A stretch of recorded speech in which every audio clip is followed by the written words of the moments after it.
Well, a fight over housing could force one of the most sought-after universities to freeze enrollment. Andrea Borba from CBS News Bay Area explains it all stems over a feud between a group of neighbors and UC Berkeley.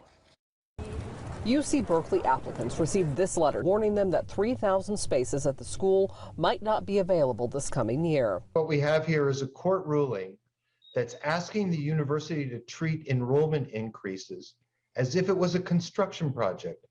We've been asked to analyze the environmental impacts of enrollment increase. For example, the court wants the university to analyze how an enrollment increase impacts homelessness.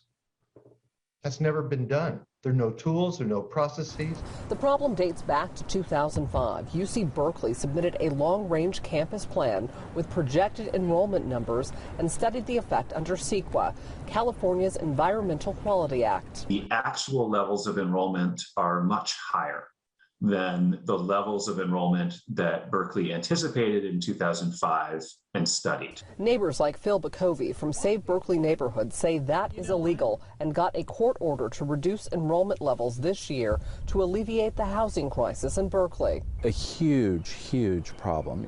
You've seen the homeless encampments in Berkeley.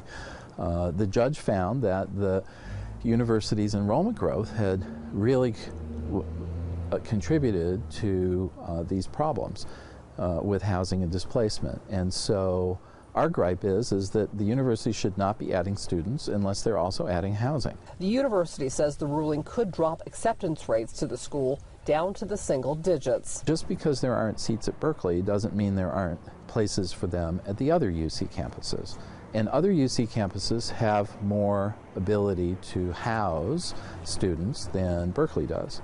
UC Hastings law professor Dave Owen, who teaches environmental law, says there are no winners here. I think the university should never have put itself in a position to have to defend this lawsuit, and I think the neighbors never should have filed it. I think everyone here is wrong. Professor Owen says it's possible the California Supreme Court could give some relief to the university over the cap on enrollment here at the school.